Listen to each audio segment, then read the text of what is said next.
I'm George Rutherglen. I teach at the University of Virginia School of Law, where I'm a distinguished professor. I've just written a book called Affirmative Action, The Future of the Past in Employment Discrimination Law. The law has changed. You have to adjust. The reason I wrote this book is that I sensed that the recent Supreme Court cases on affirmative action, abortion, and religious freedom have changed the whole landscape of civil rights law, including employment discrimination law.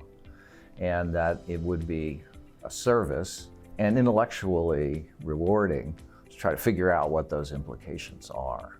So I worked through all three of these Supreme Court cases and these developments, with an emphasis really on affirmative action, which was most directly prohibited by the Supreme Court. And what I wanted to do is just explore, well, what are we going to do in this brave new world where states can criminalize abortion, where affirmative action is prohibited, where there are more and more claims for religious freedom and religious exceptions? How are we going to address them from the employer side and from the plaintiff side, and see where the law might go?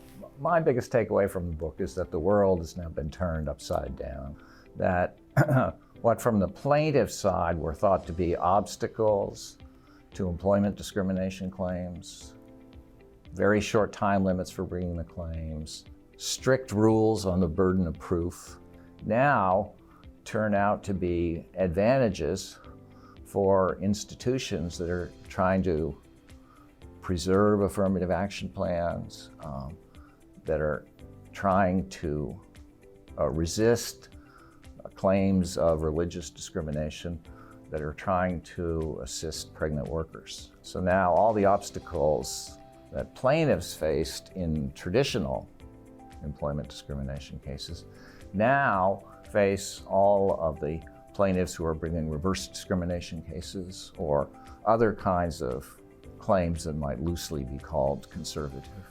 So I wrote this book first to satisfy my own curiosity about what is going to happen, but then in the belief that there are many people who have similar questions, whether they're law students, law professors, or practitioners. And my abiding belief is that employment discrimination law is an increasingly technical subject, and that people who are not acquainted with it need all the help they can get.